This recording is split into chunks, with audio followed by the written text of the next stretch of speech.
Hello friends, welcome to Satyam classes. मैं हूं सत्यम। जैसा कि आप जान रहे थे, अपनी जो एनटीपीसी एंड ग्रुप डी की सीरीज चल रही थी एडवांस मैथ वाली, उसमें अब तक 3 वीडियोज हो चुके हैं। और अगर आपने उन वीडियोज को नहीं देखा है अब तक, तो मैंने तीसरी वीडियो की लिंक इस वीडियो के डिस्क्रिप्शन में दे दी है। उसमें बहुत इंपॉर्टेंट क्वेश्चन हैं, आप वहाँ से उसको देख सकते हैं। और फ्रेंड्स, आपसे रिक्वेस्ट है कि अभी तक चैनल को सब्सक्राइब नहीं किया है तो चैनल को सब्सक्राइब कर लीजिए, बेल आइकन को प्रेस कर लीजिएगा और वीडियो को अपने फ्रेंड्स और स्टडी ग्रुप में ज़रूर शेयर कर दीजिए। और फ्रेंड्स, आज अपनी ये चौथी वीडियो है और उसमें चौथी वीडियो का पहला क्वेश्चन है। फ्रेंड्स, ध्यान से देखिएगा। ज्योमेट्री से कह रहा है, दो वृत्त किसी बाह्य बिंदु P पर एक दूसरे को स्पर्श करते हैं। कोई दो वृत्त हैं, एक दूसरे को टच कर रहे हैं आउटर पॉइंट पे, जिसका नाम P दिया गया है, ठीक है ना। और फिर कह रहा है QR एक उभयनिष्ठ स्पर्श रेखा है, मतलब इनकी एक कॉमन टेंजेंट है जिसका नाम QR है, जो दोनों वृत्तों को क्रमशः Q तथा R पर, यानी एक को Q पर और दूसरे को R पर स्पर्श करती है। तो आपको फाइंड आउट करना है QPR की वैल्यू क्या होगी, QPR की वैल्यू क्या होगी। तो देखिए फ्रेंड्स, आपने क्वेश्चंस को पढ़ा अच्छे से।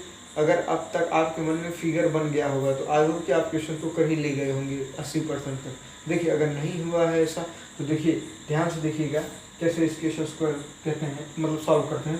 क्वेश्चन के अकॉर्डिंग मैंने दो वृत्त बनाया जो एक दूसरे को P पर, यहाँ पर ध्यान दीजिएगा, P पर टच करते हैं। जैसे कि एक वृत्त मैंने ये बनाया और दूसरा वृत्त मैंने ये बना दिया। अभी कह रहा है ये दोनों एक दूसरे को जिस बिंदु पर टच करते हैं इसे P नाम दिया गया है, तो हमने भी इसे P नाम दे दिया। ठीक है फ्रेंड्स, अब कह रहा है दो वृत्त किसी बिंदु को P पर टच करते हैं, तो हमने P पर टच करा दिया। QR एक उभयनिष्ठ स्पर्श रेखा है, इन दोनों की एक कॉमन टेंजेंट है जो इन दोनों को क्रमशः Q था। अगर मैं मानूं कि इस पे Q है, ये बिंदु Q है, ये बिंदु R है, तो यहाँ से यहाँ तक एक रेखा है जो इन दोनों को Q तथा R पर स्पर्श कर रही है, ठीक है ना। अब आपसे सिंपल सा पूछ रहा है कि अगर इन QR रेखा को P बिंदु से मिला दिया जाए, ये ऐसे, तो आप सिंपल सी बात ये बताइए कि QPR यानी इसकी जो वैल्यू होगी वो क्या होगी। बहुत आसान है फ्रेंड्स, ध्यान से समझिएगा कैसे सॉल्व करते हैं इस टाइप के क्वेश्चंस को। ये प्रीवियस ईयर का क्वेश्चन है, काफ़ी इंपॉर्टेंट है, बहुत ही कॉन्सेप्ट पे है।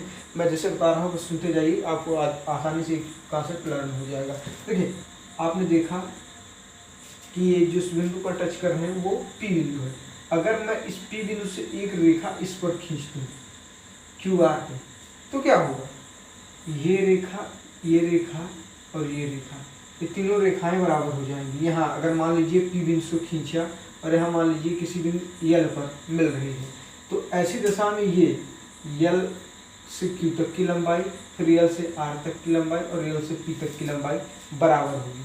कैसे बराबर होगी, ध्यान दीजिएगा फ्रेंड्स, ये इस ऐसे बराबर होगी क्योंकि किसी भी बिंदु से आप कोई वृत्त लीजिए, ध्यान से समझिएगा फ्रेंड्स, अच्छे से एक्सप्लेन कर रहा हूँ। किसी भी वृत्त में एक बाह्य बिंदु से खींची गई दो रेखाएं एक दूसरे के बराबर होती हैं। सपोज कीजिए किसी भी बाह्य बिंदु से दो स्पर्श रेखाएं एक ही वृत्त पर खींची जाए तो उनकी लंबाई बराबर होती है, यानी ये आपस में बराबर है। उसी प्रकार अगर इस बिंदु से हम देखें तो यहाँ से यहाँ तक की जो लंबाई होगी वही लंबाई यहाँ से यहाँ तक की लंबाई हो जाएगी, ठीक है ना। वही लंबाई यहाँ से यहाँ तक की हो जाएगी। अब देखिए, क्योंकि ये दोनों बराबर हैं तो यहाँ पर कितना कोण बनाएंगे, अगर तो इसलिए अगर ये दोनों जब बराबर हैं तो दोनों रेखाओं द्वारा तीसरी भुजा पर बनाया गया कोण भी बराबर होगा। अगर इसको हम अल्फा माने तो ये भी फ्रेंड्स अल्फा हो जाएगा, ये वाला कोण। और अगर इसको हम बीटा माने तो ये वाला इस वाले त्रिभुज से, सॉरी फ्रेंड्स अल्फा मैंने बना दिया, बीटा माने तो ये वाला बीटा हो जाएगा। यानी एक बात तो ठीक हो गई फ्रेंड्स, मतलब हमें जो फाइंड आउट करना है वो क्या है, अल्फा प्लस बीटा। यानी किसी तरीके से, एक मिनट फ्रेंड्स साफ कर दूँ अच्छे से समझ में आए, हमें अल्फा प्लस बीटा की वैल्यू पता चल जाए तो हम इसकी वैल्यू बता सकते हैं, क्योंकि इसकी वैल्यू अल्फा प्लस बीटा है। तो आपको पता होगा अल्फा प्लस बीटा। अब देखिए, एक त्रिभुज के तीनों कोणों का मान कितना होता है, 180। अगर हम इस त्रिभुज से देखें, ध्यान दीजिएगा फ्रेंड्स, अगर हम इस वाले त्रिभुज में पूरा देखें तो तीन कोण कौन कौन से हैं, एक तो अल्फा है, दूसरा बीटा है और तीसरा अल्फा प्लस बीटा है। यानी अगर हम इन तीनों को जोड़ दें तो हमें कितना मिलेगा, 180। यानी पहले देखिए, मैंने अल्फा लिखा प्लस ये वाला लिख दिया, अल्फा प्लस बीटा प्लस ये बीटा बराबर 180 डिग्री। अगर हम इस ब्रैकेट को हटाएं तो ये अल्फा अल्फा इससे जुड़ जाएगा, बीटा बीटा से जुड़ जाएगा, यानी हमारे पास जो होगा फ्रेंड्स 2 अल्फा प्लस 2 बीटा जो कि बराबर होगा 180 के। अगर हम 2 कॉमन लें तो अल्फा प्लस बीटा बराबर 180 डिग्री। ठीक है फ्रेंड्स, यहाँ पे भी डिग्री, तो इसको हम इससे काट देंगे, यानी अल्फा प्लस बीटा बराबर 90 डिग्री। तो देखा फ्रेंड्स, यानी अल्फा प्लस बीटा का मान कितना होगा फ्रेंड्स 90 डिग्री। तो हमारा सी वाला ऑप्शन सही हो जाएगा। अब देखिए फ्रेंड्स, ये तो हो गई क्वेश्चंस को रूल वाइज सॉल्व करने की बात। अब जो मैं बताने जा रहा हूँ बहुत आसान सी ट्रिक है, सिंपल सी बात है। कभी भी कोई दो वृत्त हो, सपोज कीजिए मैं यहाँ पे बनाता हूँ, एक वृत्त ये रहा, एक वृत्त ये रहा। अगर ये दोनों एक दूसरे को वास्तव स्पर्श करते हैं यानी एक्सटर्नल टच करते हैं, तो इन दोनों के बीच जो कॉमन टेंजेंट होगी, यानी मतलब कॉमन जीवा सॉरी स्पर्श रेखा, वह इस बिंदु पर हमेशा 90 डिग्री का एंगल बनाएगी। यानी अगर आपको इतना तो मैंने बताया अच्छे से ताकि आप समझ सकें, अगर आप सिंपली वे में याद कर सकते हैं तो याद कर लीजिए कि ये वैल्यू हमेशा 90 डिग्री होगी। आपको इतना करने की ज़रूरत नहीं होगी, आप यहीं से डायरेक्ट फ्रेंड्स 90 डिग्री पर पहुंच जाएंगे और आपका आंसर 100% सही होगा। तो ठीक है फ्रेंड्स, ये रहा पहला क्वेश्चन ज्योमेट्री से। आई होप कि ये क्वेश्चन आपको अच्छा लगा होगा और समझ में भी आया होगा अच्छे से, और इम्पॉर्टेंट भी है क्योंकि प्रीवियस ईयर का क्वेश्चन है। तो बढ़ते हैं नेक्स्ट क्वेश्चन की ओर फ्रेंड्स। देखिए अगला क्वेश्चन, तो देखिए फ्रेंड्स नेक्स्ट क्वेश्चन है त्रिकोणमिति से। ध्यान से देखिएगा, आपको आसानी से समझ में आ जाएगा। कह रहा है अल्फा और बीटा एक न्यून कोण है। न्यून कोण मतलब एक्यूट एंगल, मतलब 90 डिग्री से कम की वैल्यू है। अल्फा और बीटा न्यून कोण है तथा साइन 4 अल्फा माइनस बीटा बराबर 1 है और कॉस 2 अल्फा प्लस बीटा बराबर 1/2 है। तो आपको पता करना है साइन अल्फा प्लस 2 बीटा का मान क्या होगा। बहुत आसान सा क्वेश्चन है फ्रेंड्स, देखिए ध्यान समझिए। क्या रहा है साइन 4 अल्फा माइनस बीटा बराबर 1 और कॉस 2 अल्फा प्लस बीटा बराबर 1/2। तो आपको ये पता करना है साइन अल्फा प्लस 2 बीटा का मान क्या होगा। ध्यान से समझिएगा फ्रेंड्स। अगर हम स्टैंडर्ड वैल्यू पे चले तो साइन 4 अल्फा माइनस बीटा बराबर 1 दिया है, तो साइन की किस स्टैंडर्ड वैल्यू का मान 1 के बराबर होता है। तो आप कहेंगे साइन 90, क्योंकि साइन 90 डिग्री बराबर कितना होता है 1। तो हम 1 की जगह पर साइन 90 रख सकते हैं। देखिए अगर मैं कहूँ यहाँ पे रख दूँ साइन 4 अल्फा माइनस बीटा बराबर साइन 90, तो आप कहेंगे हाँ सही है, क्योंकि भाई 1 की वैल्यू 90 डिग्री के बराबर होती है, साइन 90 डिग्री के बराबर। ठीक है ना। तो देखिए अब नेक्स्ट वाले में भी अगर हम ऐसे करें तो हमें पता है कॉस 2 अल्फा प्लस बीटा बराबर 1/2, और 1/2 किसकी वैल्यू होती है 60 डिग्री की। कॉस 60 डिग्री बराबर कितना होता है स्टैंडर्ड वैल्यू में देखें तो 1/2। तो अगर 1/2 की जगह पर फ्रेंड्स क्या हम नहीं रख सकते हैं, कॉस 60 रख सकते हैं। तो अब एक चीज़ ये बताइए, अगर हम कंपेयर कर लें तो हमें एक चीज़ तो पता चल गया, यहाँ से इसको कंपेयर कर लें यहाँ से इसको, तो हमें पता चल गया कि 4 अल्फा माइनस बीटा बराबर 90 डिग्री और 2 अल्फा प्लस बीटा बराबर 60 डिग्री। अगर ये इक्वेशन 1 मान लें, ये इक्वेशन 2 मान लें, तो इसमें हमें अल्फा की वैल्यू कैसे पता चलेगी।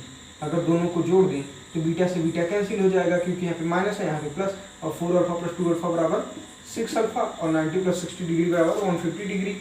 तो इससे काट देंगे फ्रेंड्स, अल्फा बराबर आ जाएगा ये 25 डिग्री, 25 बार जाएगा ना 25 डिग्री। तो अल्फा की जो वैल्यू निकल के आ गई फ्रेंड्स वो 25 डिग्री आ गई। अगर मैं कहूँ कि अब इस अल्फा की वैल्यू को हम इस इक्वेशन में पुट करके या इस इक्वेशन में पुट करके बीटा की वैल्यू निकाल लें तो क्या नहीं निकल जाएगी, निकल जाएगी। देखिए कैसे दिया है 2 अल्फा प्लस बीटा बराबर 60 डिग्री। अल्फा की वैल्यू 25 है, जैसे ही हम इसको 25 यहाँ पर रखेंगे, 25 का 2 से गुणा 50 प्लस बीटा बराबर 60 डिग्री, और इसको उस तरफ ले जाएंगे तो ये माइनस में हो जाएगा, तो बीटा बराबर क्या हो जाएगा फ्रेंड्स 60 माइनस 50 10 डिग्री, तो बीटा का मान 10 डिग्री आ गया। अब एक बात ये बताइए फ्रेंड्स, हमें किसकी वैल्यू पता चल गई, अल्फा कितनी 25 डिग्री, बीटा कितनी 10 डिग्री।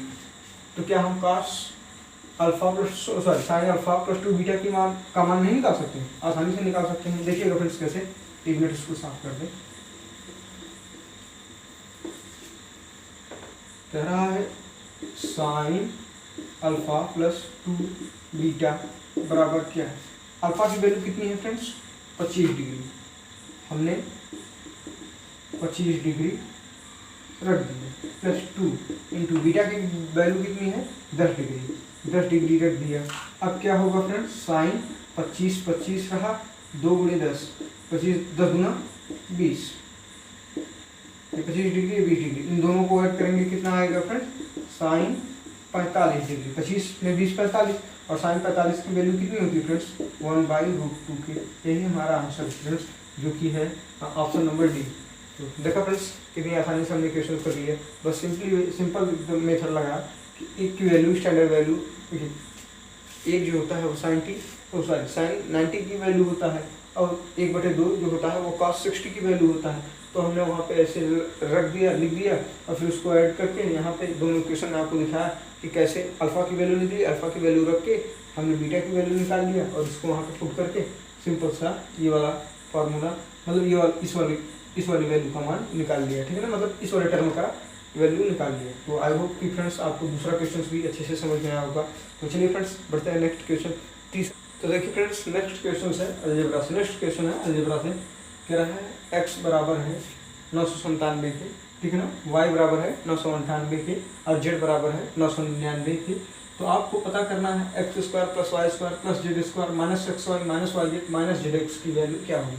ध्यान से सुनिएगा, x 997, y 998, z 999। हमें पता क्या करना है, x² + y² + z² minus xy minus yz minus zx। आपको लग रहा होगा एक तरह से इसको देखने के बाद कि हमें इन तीनों डिजिट का वर्ग करना होगा, क्यों, तभी तो हमें पता चलेगा कि x² की वैल्यू क्या होगी। जब हम x² का मान निकालेंगे तो उसके लिए हमें इसका स्क्वायर, फिर इसका स्क्वायर, फिर इसका स्क्वायर, तो हमें इतने की वैल्यू पता चलेगी। फिर तीनों का एक दूसरे से मल्टीप्लाई करके माइनस में करेंगे तो हमें इसकी वैल्यू पता चलेगी। इस तरीके से अगर हम क्वेश्चन सॉल्व करेंगे फ्रेंड्स तो बहुत लेंदी हो जाएगा। यह एक फार्मूले पर बना है, बहुत इंपॉर्टेंट फार्मूला है, ध्यान दीजिएगा फ्रेंड्स, और काफ़ी ईजी भी है। अगर ऐसी कंडीशन में अगर आपसे पूछ ले कि x² + y² + z² minus xy minus yz minus zx किसके बराबर होता है, तो ध्यान दीजिएगा एक फार्मूला होता है x² + y² + z² minus xy minus yz minus zx बराबर होता है फ्रेंड्स हाफ मतलब 1/2 x माइनस y का square plus y minus z का square plus z minus x का स्क्वायर। यही फार्मूला है फ्रेंड्स। इस फार्मूले से आप इस क्वेश्चन को तुरंत कर सकते हैं। देखिए कैसे, अब हमें पता चल गया हाफ लिख दिया, ब्रैकेट बंद किया, ठीक है ना। अब देखिए x माइनस वाई छोटा वाला ब्रैकेट, x की जगह पे कितना है 997 और माइनस वाई यानी माइनस 998।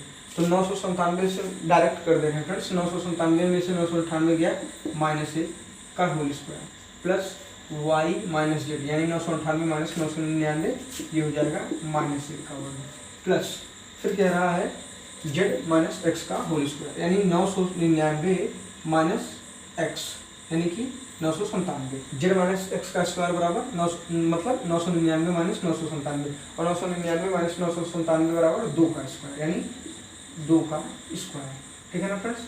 ये इसको यही बना देते हैं। तो देखिए अब हाफ तो ऐसे ही रहेगा, -1 का स्क्वायर मतलब 1, -1 का स्क्वायर फिर से मतलब 1 और 2 का स्क्वायर मतलब फ्रेंड्स 4। तो 4 1 5 1 6 यानी ये हो जाएगा 1/2 ब्रैकेट में 6। इसको ब्रैकेट से बाहर निकालेंगे 1/2 गुणे 6 और 1 कट के बराबर 3। यही हमारा आंसर हो जाएगा फ्रेंड्स। तो हमारा ऑप्शन डी सही है। तो देखा फ्रेंड्स एकदम आसान सा क्वेश्चन था, इस फार्मूले से आसानी से सॉल्व हो गया, ठीक है ना। तो आई होप कि अच्छे से समझ में आया होगा। इस फार्मूले को जरूर याद रखिएगा फ्रेंड्स, इस पर बहुत क्वेश्चंस बनते हैं। x² + y² + z² minus xy minus yz minus zx बराबर होता है half of x minus y का स्क्वायर y माइनस z का square plus half of x minus y का square plus y minus z का square plus z minus x का whole square के बराबर होता है, ठीक है फ्रेंड्स। तो आई होप ये क्वेश्चन आपको अच्छे से समझ में आया होगा। नेक्स्ट है फ्रेंड्स, देखिए मेंसुरेशन से फ्रेंड्स। तो देखिए फ्रेंड्स नेक्स्ट क्वेश्चन है चौथा, कह रहा है समान परिधि वाले त्रिभुज चतुर्भुज धावृत्त में किसका क्षेत्रफल सर्वाधिक होगा, मतलब सबसे ज्यादा क्षेत्रफल किसका होगा। मतलब अगर आपको एक तार दे दिया जाए, मतलब एक कुछ लंबाई का, आप उसको त्रिभुज में मोड़ लें, त्रिभुज के शेप में मोड़ लें, चतुर्भुज के शेप में मोड़ लें और वृत्त के शेप में मोड़ लें, और आपसे पूछा जाए कि इनमें से किसका क्षेत्रफल सर्वाधिक था, मतलब जब आपने वृत्त के रूप में मोड़ा, मतलब गोला बनाया, तब क्षेत्रफल आपको ज़्यादा मिला कि त्रिभुज में ज़्यादा मिला कि वर्ग में ज़्यादा मिला? तो आप कहेंगे तीनों में बराबर मिला, क्योंकि तार की लंबाई तो समान है। मतलब तार की लंबाई समान है, उसको चाहे जैसे मोड़िए क्षेत्रफल तो बराबर होगा। ऐसा नहीं फ्रेंड्स, ध्यान दीजिएगा, ये बेहद इंपॉर्टेंट कॉन्सेप्ट है, आपको अच्छे से समझना चाहिए। अगर आपको समान लंबाई का तार दे दिया जाए, यानी वही हाल इसमें भी है, यानी अगर परिधि का मतलब क्या? तार की लंबाई, ठीक है ना। तो अगर आपको समान लंबाई का तार दे दिया जाए तो आप उसको मोड़ते हैं तो सबसे कम क्षेत्रफल जिसमें मिलेगा वो है त्रिभुज में, उसके बाद जो मिलेगा वो है वर्ग में, उसके बाद जो मिलेगा वो है वृत्त में। यानी कि सबसे ज़्यादा जो क्षेत्रफल आपको मिलेगा वो वृत्त में मिलेगा। त्रिभुज में भी आप ध्यान दीजिएगा, विषम बाहु में कम मिलेगा। ध्यान दीजिएगा, ऐसे बोल दे रहा हूँ, आप समझ जाएंगे अच्छे से। यानी विषम बाहु त्रिभुज में कम मिलेगा, उससे ज़्यादा समबाहु त्रिभुज में मिलेगा, फिर आयत में मिलेगा, फिर वर्ग में मिलेगा, फिर उसके बाद मतलब एक तरह से ये है ना, कॉन्सेप्ट ये है कि जितनी भुजाएं होंगी उसका क्षेत्रफल उतना ज़्यादा होगा। चतुर्भुज से भी ज़्यादा क्षेत्रफल किसका होगा? आप कहेंगे पंचभुज का। अगर मैं पंचभुज बना दूं तो इसका क्षेत्रफल उसी तार से, तो इसका क्षेत्रफल पंचभुज वाला ज़्यादा हो जाएगा चतुर्भुज से, पंचभुज से भी ज़्यादा हो जाएगा खष्टभुज का, ठीक है ना। मतलब आप भुजाएं बढ़ाते जाएंगे, तार का क्षेत्रफल ऑटोमेटिक बढ़ता चला जाएगा, जबकि तार की लंबाई समान है, ठीक है ना। और फाइनली जब आप एकदम गोला बना देंगे तब जाके आपको सबसे ज़्यादा क्षेत्रफल मिल पाएगा, और सबसे कम किसमें मिलेगा? त्रिभुज में। तो इस कॉन्सेप्ट से हमारा जो आंसर सही होगा वो ये होगा, सी वाला, यानी जो सबसे ज़्यादा क्षेत्रफल होगा वो वृत्त का होगा, ठीक है फ्रेंड्स। तो आई होप कि फ्रेंड्स ये चारों क्वेश्चन आपको अच्छे से समझ में आएंगे। क्वेश्चन आपको अच्छे से समझ में आए हैं तो वीडियो को लाइक कर दीजिए और शेयर कर दीजिए अपने फ्रेंड्स और स्टडी ग्रुप में। मिलते हैं फ्रेंड्स नेक्स्ट वीडियो में, तब तक के लिए बाय।